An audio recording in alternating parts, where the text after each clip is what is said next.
pendahuluan. Latar belakang. Teknologi informasi adalah seperangkat alat yang membantu Anda bekerja dengan informasi dan melakukan tugas-tugas yang berhubungan dengan pemrosesan informasi. Dengan kemajuan teknologi informasi, terutama media internet, memberikan dampak positif dan negatif. Dengan adanya dampak positif ini dapat memudahkan semua orang untuk melakukan kegiatan secara online yang dapat mengefisiensi waktu. Tetapi dengan adanya dampak positif tersebut, terdapat juga dampak negatif yang terjadi, yaitu kejahatan dunia maya atau bisa disebut dengan cybercrime. Dan salah satu contohnya adalah kejahatan dunia maya, data forgery. Data forgery adalah data pemalsuan atau dalam dunia maya disebutnya cybercrime data forgery, yaitu kejahatan yang memasukkan data pada dokumen-dokumen penting yang tersimpan sebagai scriptless dokumen melalui internet.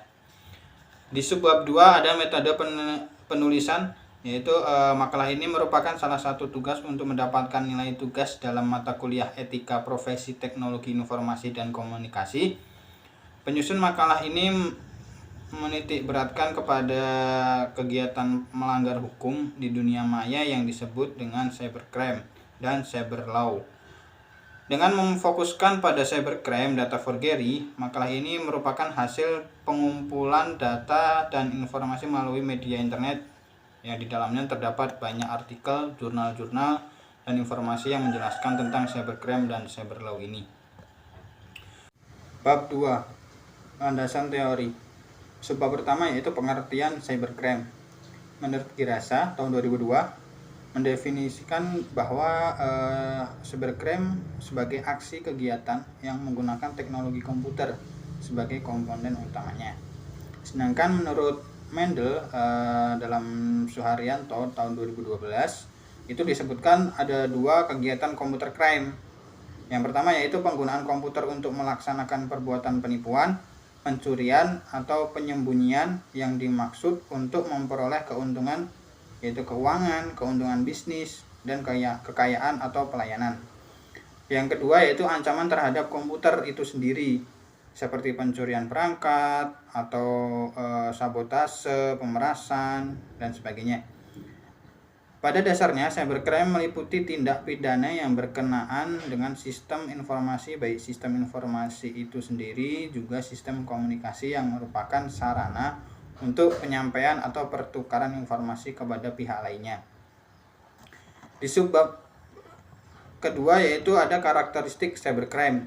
Di sini terdapat beberapa poin, yaitu yang pertama, perbuatan yang dilakukan secara ilegal tanpa hak atau tidak etis tersebut terjadi di ruang wilayah maya atau cyberspace, sehingga tidak dapat dipastikan yurisdiksi hukum negara mana yang berlaku terhadapnya. Yang kedua yaitu perbuatan tersebut dilakukan dengan menggunakan peralatan apapun yang bisa terhubung dengan internet. Perbuatan tersebut mengakibatkan kerugian material maupun imaterial, yaitu waktu, nilai, jasa, uang, barang, harga diri, martabat, dan kerahasiaan informasi yang cenderung lebih besar dibandingkan kejahatan konvensional. Yang keempat yaitu pelakunya adalah orang yang menguasai penggunaan internet beserta aplikasinya. Yang terakhir yaitu perbuatan tersebut seringkali dilakukan secara transnasional atau melintas batas negara.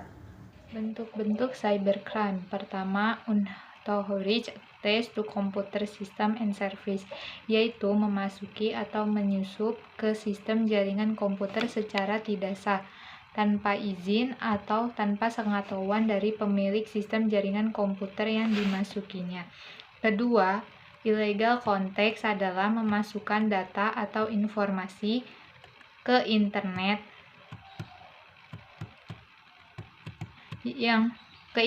tentang sesuatu yang tidak benar, tidak etis, dan dianggap melanggar hukum atau mengganggu ketertiban umum.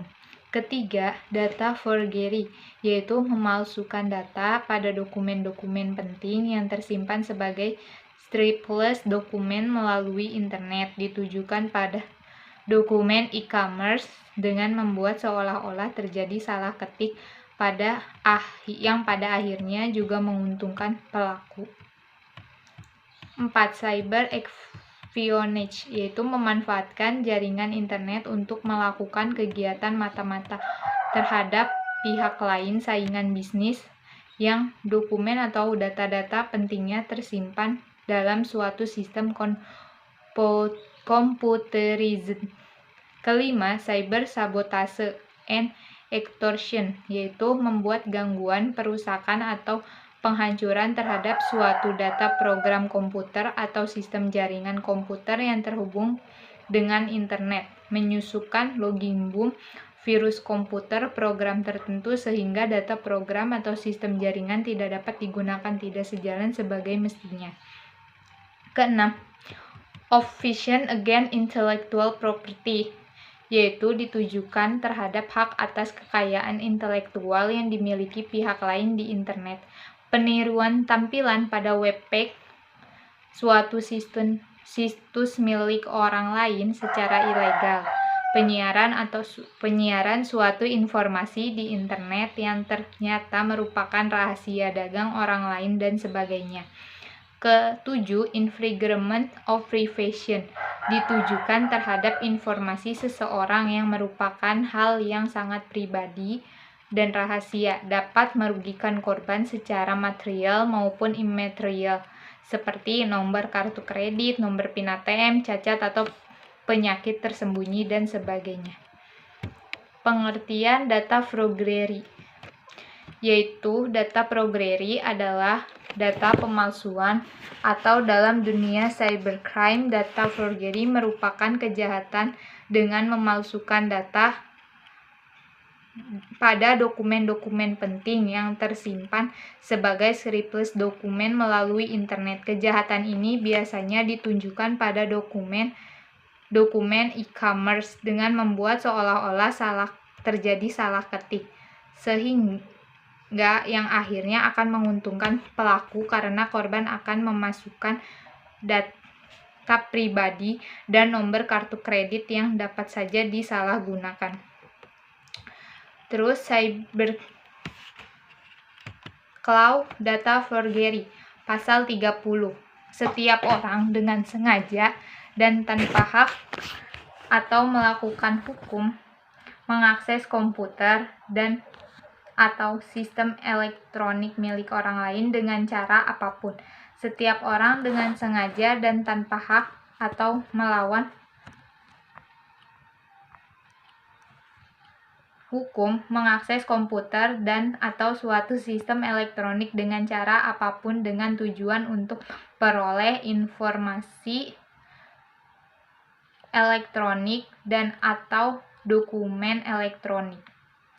Setiap orang dengan sengaja dan tanpa hak atau melawan hukum mengakses komputer dan atau sistem elektronik dengan cara apapun dengan melanggar, menerobos, melampaui, atau menjebol sistem pengaman. Hukum-hukum tentang data forgery selanjutnya yaitu pada pasal 35. Setiap orang dengan sengaja dan tanpa hak atau melawan hukum melakukan manipulasi, penciptaan, perubahan, penghilangan, serta perusakan informasi elektronik atau dokumen elektronik dengan tujuan agar informasi elektronik atau dokumen elektronik tersebut dianggap seolah-olah otentik.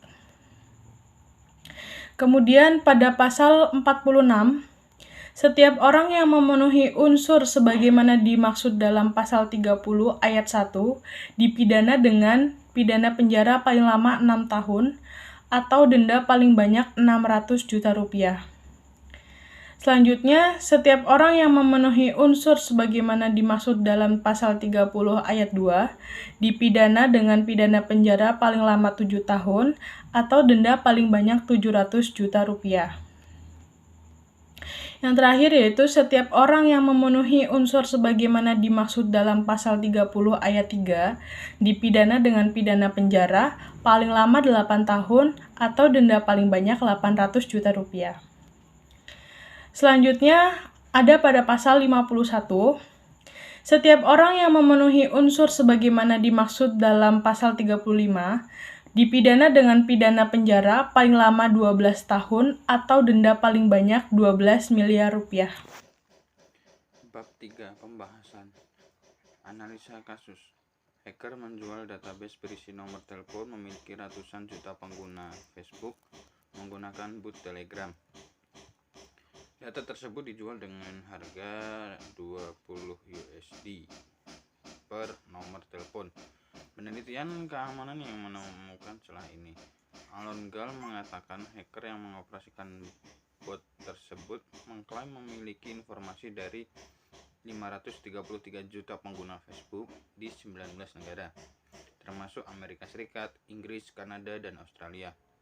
Data tersebut rupanya diambil lewat celah keamanan Facebook yang telah ditambal pada tahun 2019. Sangat mengkhawatirkan melihat database seukuran itu dijual komunitas kejahatan cyber. Ini sangat membahayakan privasi kita dan tentunya akan digunakan untuk smishing atau SMS, phishing, dan aktivitas jahat lainnya. Kata Gal, seperti dikutip dari Motherboard Selasa 26 Januari 2021, hacker ini menggunakan bot Telegram untuk memudahkan orang ingin membeli data. Bot ini bisa menemukan nomor telepon pengguna Facebook jika calon pembeli sudah memiliki ID penggunanya. Dan jika calon pembeli sudah memiliki nomor telepon pengguna, bot tersebut bisa mencari ID Facebooknya. Awalnya informasi dari bot ini disamarkan dan pengguna harus memiliki kredit untuk melihat nomor telepon atau ID Facebook secara lengkap.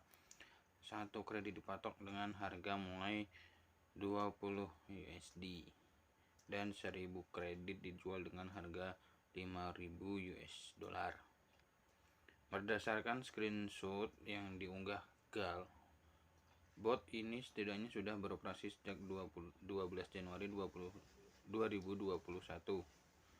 Tapi data Facebook yang dijual berasal dari tahun 2019. Meski sudah cukup lawas, penjualan data ini tetap menghadirkan resiko privasi dan keamanan cyber, karena kebanyakan orang tidak begitu sering mengganti nomor teleponnya.